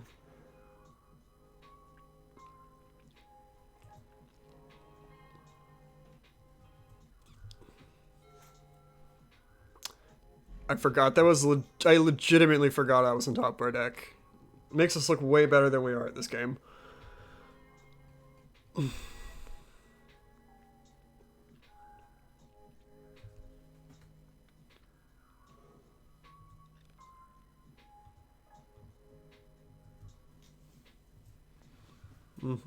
Granted, the extra Jeff souls, like the 2 extra ones in our hand, not the best. No. I wish we had more bodies to put them in, because they're kind of just dead cards in our hand right now. Because I don't think red is a way to like deal with them, like deal with the actual enchantments. Goblin Bushwhacker into an empty board, eh? And he's gonna deal 2 damage to me, so that means that he's probably cares about this. This could be a Goblin Grenade. Is it better just to counter the Goblin Grenade? We got on a 4.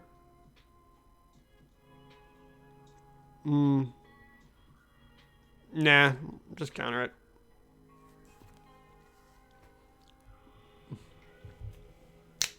Jeff Bridges. It's a shame. I think we went like, when I played my league games with Jeff Bridges, the deck. GG. Oh, there's a cat just screaming at my house. Whenever we played the league games with Jeff Bridges, I think we went like 2-3, but like one of the games, like our opponent had to tell us, like, by the way, you actually could have won that if you just swung at a certain time. You just were too focused on the Aton combo. I at least wanted to go positive with the Jeff Bridges deck, because as of right now, I the times I played against Chatterstorm, it's hard, man. Galvanic Relay is what makes that deck, like, because if it was just Chatterstorm, I think it'd be fine. We play so much like board wipes and stuff, we don't have to worry about it. But no, it's that Galvanic goddamn Relay every time, man. I'm just gonna play eggs and crack this list open.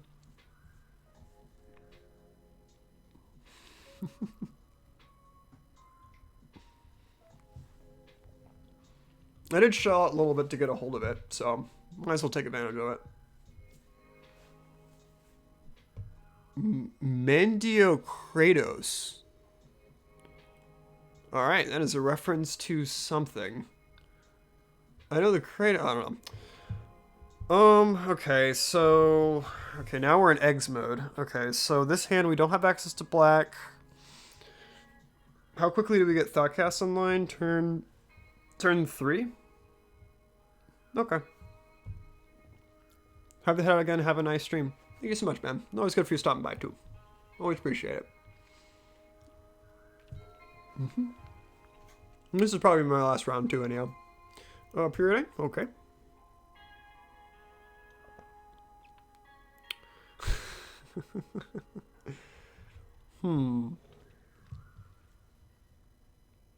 Yeah. Step. Interesting. So, I think we're just gonna run Ethereum Sculptor on 2. So Ethereum Sculptor on 2. We can slam the bauble, and then I mean we're gonna have Thoughtcast enough artifacts in play just with that line, with no artifacts coming, no other artifacts coming into play except for our lands and our 1 creature. So maybe we should hold back the bauble, just in case, because like we might want it for like a trigger or something from one of our Artifacts Matters creatures. Counterspell? Okay, so this is our turn to resolve interesting things. Which, I don't know. Okay. Okay. So we can play Bauble, only have 3 mana, so there's no way for us to actually cast Thoughtcast right now. So we might as well stick to the best thing that we can do. Just play the Sculptor. Wait.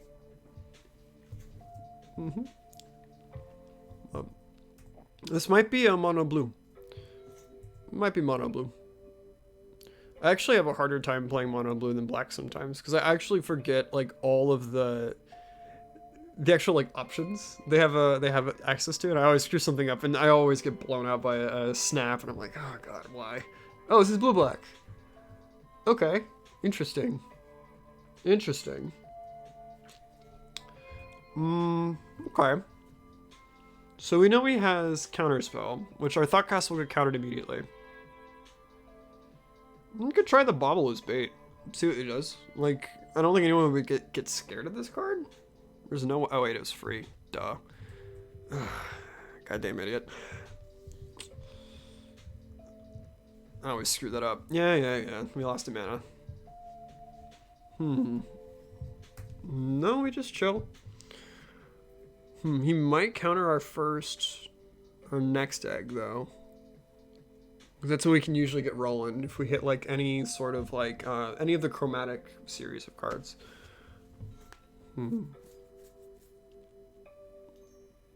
Pyridine, okay. Interesting.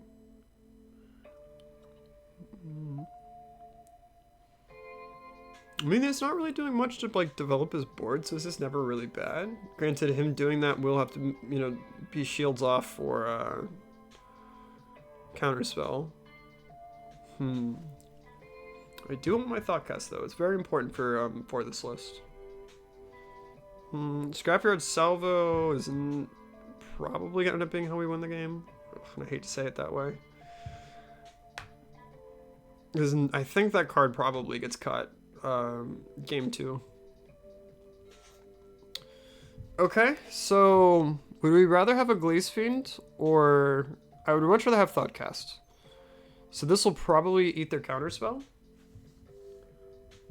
And again, I'm an idiot. I for some reason tapped more mana than I needed to, so this mana is permanently stuck in my pool. He didn't mind that. Interesting. Interesting. Okay, I'm fine with this. Still don't want to slam down Thoughtcast just yet. No, I'm not interested in bumping bots. Maybe he has a removal spell for the Glaze Fiend, so that's why he's like doesn't really care. Probably saw it for the bait that it was.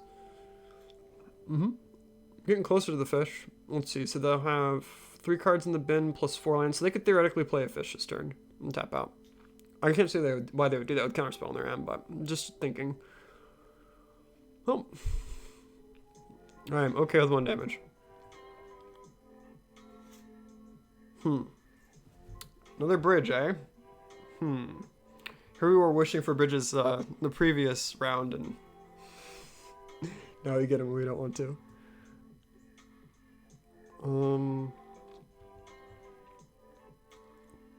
Yeah.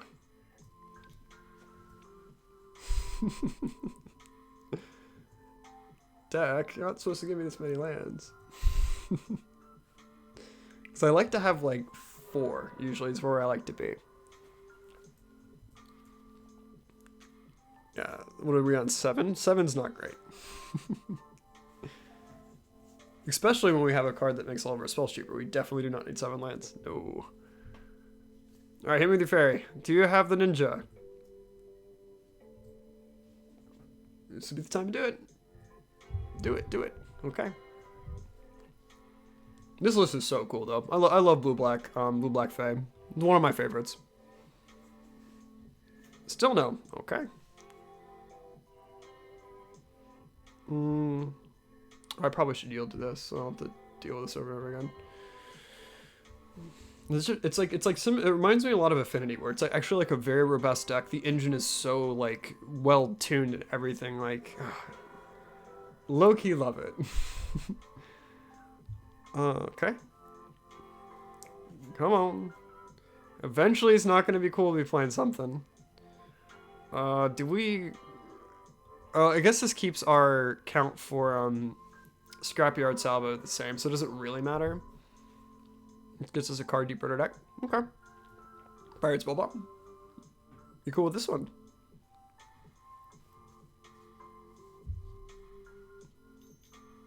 Probably not. Spell Stutter Sprite. Yes, you do have quite a few fairies.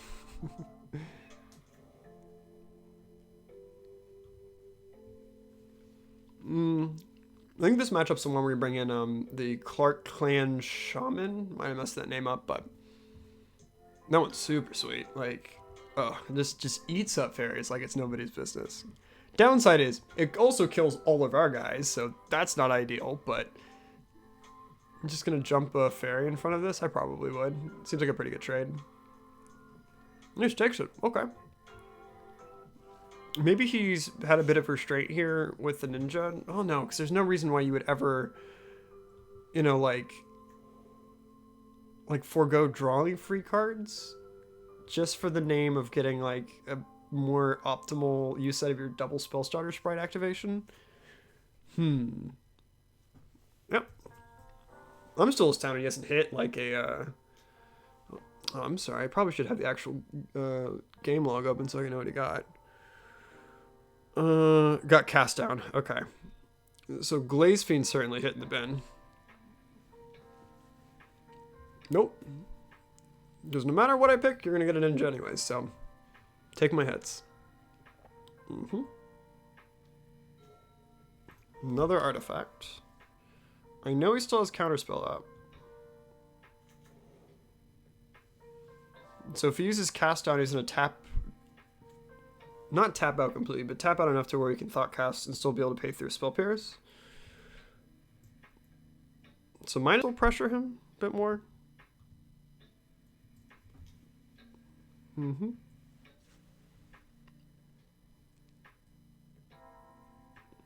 Put you at 10. Okay. Maybe he's just like, fine, we'll take our hits the next turn. Oh, wait a second, because he can do it end of turn. Duh. Yeah.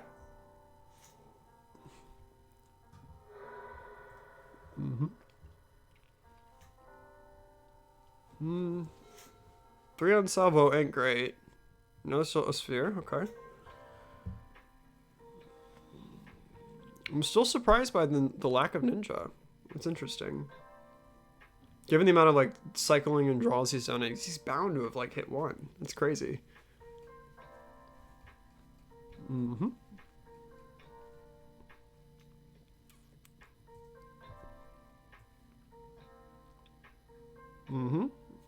Yep, I'm fine with that.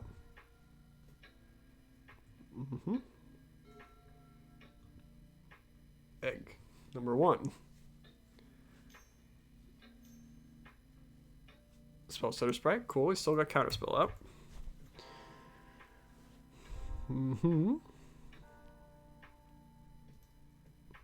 Yep. Goodness. Okay, so then I imagine eventually we're gonna get a trade out of this guy. Or at least like a chump block. Very interesting.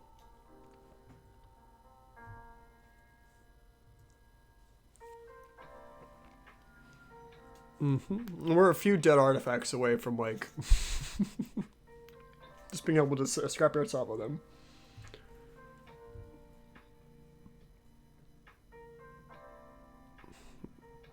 Four is good. We got a 10.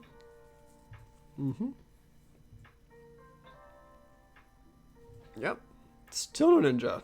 Jeez, that's crazy. That's horrible luck for the opponent. They usually have a ninja by now. Alright. Chromatic Star. Is that okay, sir? Stealth Sweater again. We got the 3 set. Okay. Counter spells out. Now do we Thought Cast? I don't see why not.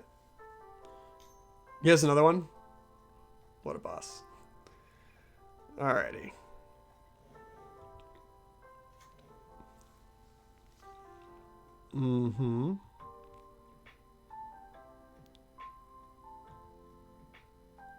So that puts him at 6. He's 1 off from dying to Scrapyard Salvo. Because he'd have to have, again, exactly Counterspell in his hand again.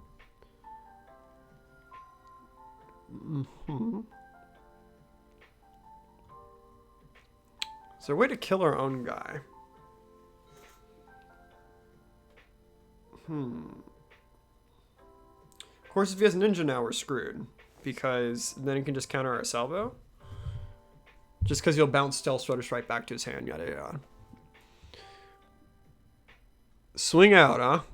Interesting. Is there a way to kill our guy? I mean, I actually kind of want him to die, so fine by me.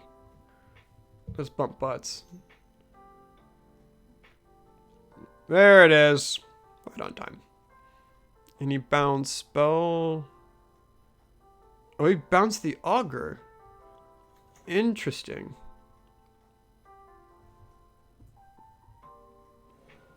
Yeah, you get an extra look. Let's get the log real quick. So I have a feeling we're gonna get another look at his hand from whenever he resolves the auger balls.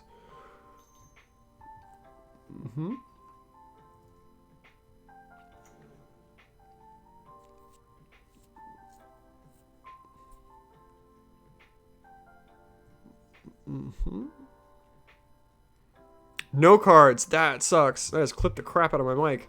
Wow, that's horrible luck. My goodness. That's the only card we didn't want to see.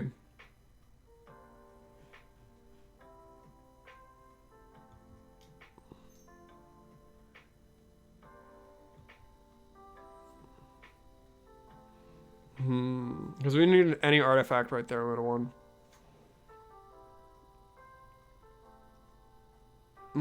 That sucks. No, we could see if he has a counterspell in his hand right now. See if it would have mattered. And just like concede the game from there. I mean, we plan on taking him out anyways, so like I don't see any harm letting him know we have this. Make him board around it even though we plan on taking it out. So yeah, he did have the counterspell. Okay. Alrighty, so Faye, eh?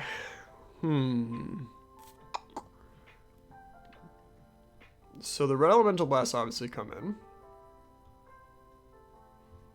in. Clark Clan, we'll just have them over here now just in case. Salvos come out.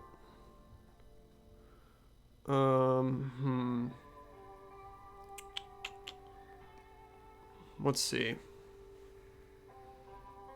We'll take out...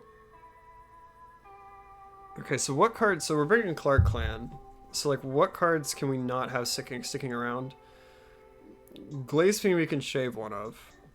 Because Reckless Fireweaver does a better job sticking around. Implement of Combustion we can cut and then get another Nihil Spellbomb. Because they probably play fish. Or likely the deck plays fish. Then we have to cut 3 cards. Interesting.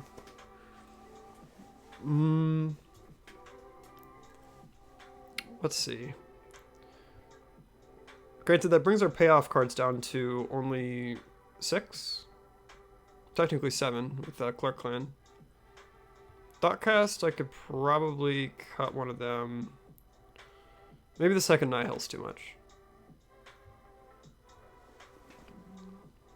Mm-hmm.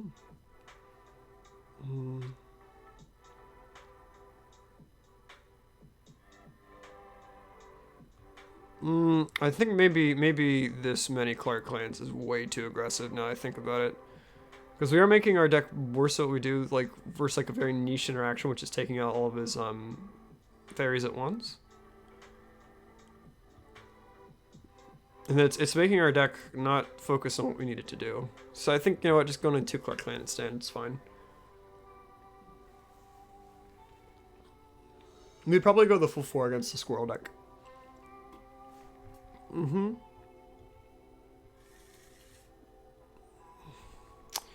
I'm okay with this hand. It's kind of slow.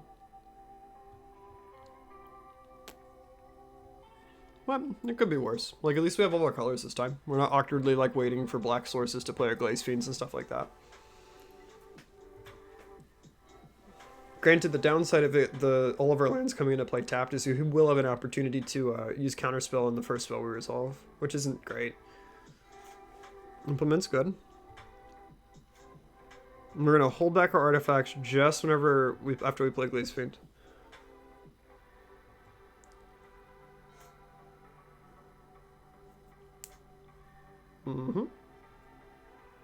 Yep.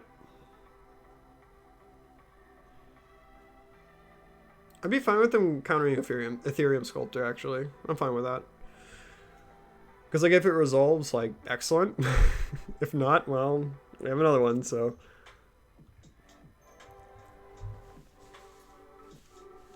And plus it gets a counterspell in his hand. I mean, the upside is it doesn't... Spell Spider Sprite doesn't get us.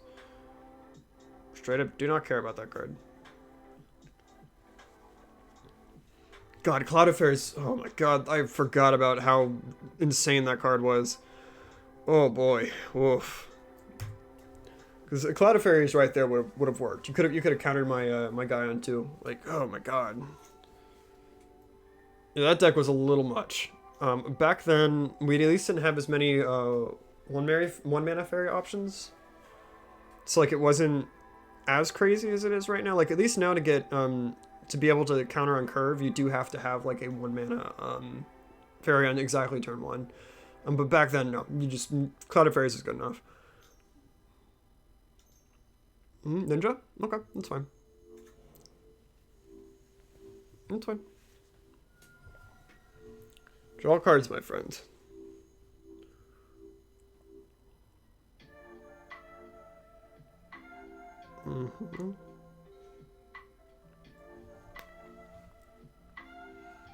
Okay, play the Glaze Fiend.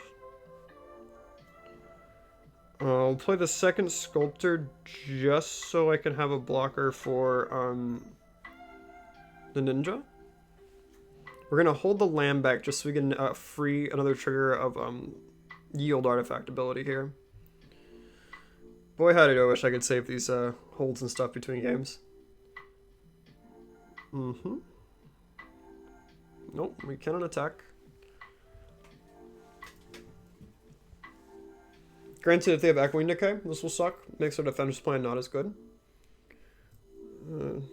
Yeah, just double block both. Now, if he has, I think it's Agony Warp, where you can like mess with the stats of creatures, this is gonna get really bad. But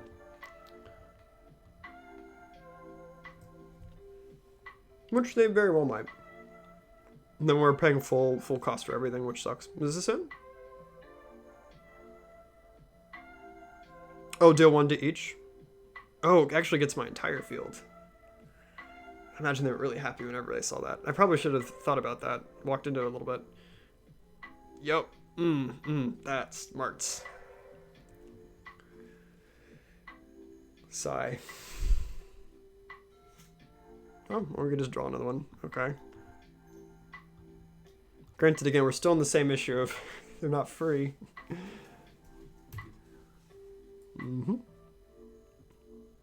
Ooh, we got a 3-for-1 off of that. Ooh, that was nasty. Ugh.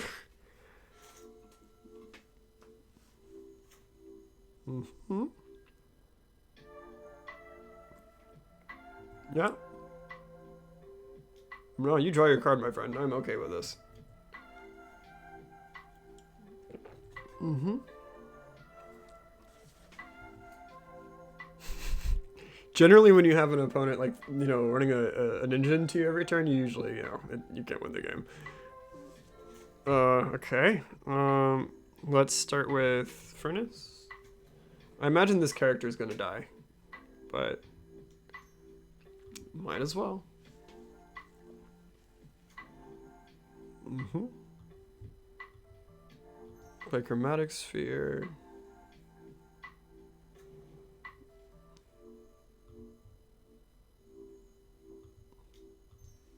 And the implement. Okay. Run you into red. Is blue smarter? No, it's probably red. Yeah. Good, good. Then choose him. Oh, give me a second. I have to do a bunch of stuff. Save targets. Always yield to this one. Always yield to this one. Okay, so now we at least put him down to 19. I assume there's no way that the Glaze Fiend gets to get in unscathed, but we'll try it. He's probably gonna die. He's drawn like 1 billion cards and just LOL cast down. No, it's fine by me. Yeah, this is a very, very... Granted, it does help whenever your opponent... You're not playing into your opponent's 3-for-1s. Probably should avoid doing that, but... I imagine this deck with a good pilot, I think it would be a rough matchup. But, I don't know, I probably should just, like, grind a little bit on eggs, because I think the list is actually super sweet. Whenever the engine's running fine, like, it's actually pretty dope. Like... I've killed people on turn 4. This is not even including like bonkers Glaze Fiend plays. It's just like, you know, just the creatures that care if artifacts enter or leave ping an opponent. Like,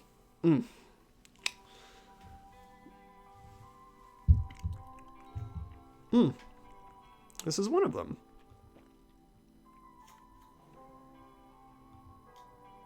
Alright, play the Disciple. No? Okay, that's fine.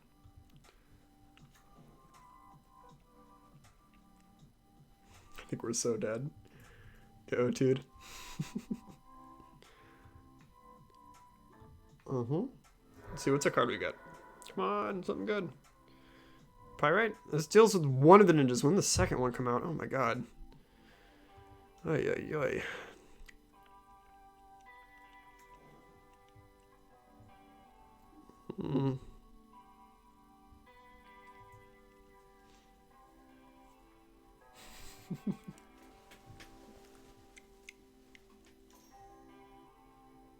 Sure. Make your hand even better, opponent. Make it even better. I believe in you.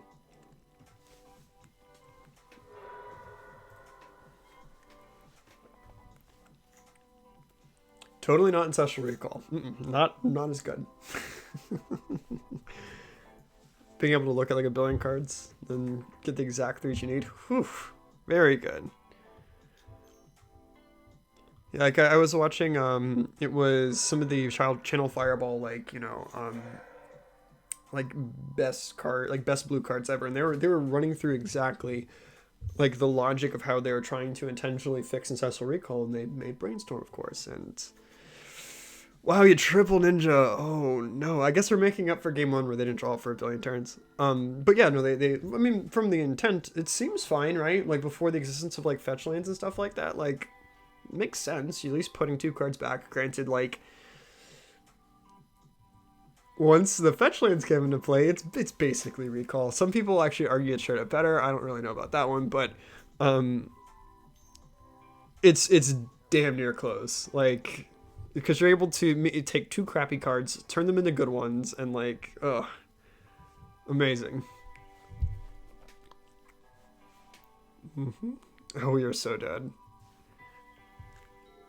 No! Some sort of payoff would be nice. Okay. Just no to that one too. Alright. Then we're gonna take 1, 2, 3, 6, we go to 2. Is there any sort of string with 1 cards and we have a land in hand that would make us win the game? Okay, so even if we have like a payoff card, there's something we do with it, then we die in the following turn. If we... It would involve maybe like plays with Thoughtcast would be able to do it. But to be able to deal 19 damage to them... So if we draw... Oh, Rip Thoughtcast doesn't actually get countered. We get... No, because it's because we're going to have something that makes our artifacts cheaper. And we have to hit a payoff. And a rock. So those are 3 things we have to somehow draw next turn in order to potentially kill him. And then we have to go into the improbable math of us just like going egg over and over again, which probably wouldn't happen. So I think we're just dead. Yeah. Jeez. All right. It's a shame we have to go out and end the stream on a loss. But, you know, thank you guys for watching. I'll be back around next week. And the venue is going to be different because I'm in a different part of Florida. But, yeah, thank you guys for coming along. And enjoy the rest of your night. And thanks. I think we pushed this. Nope, no.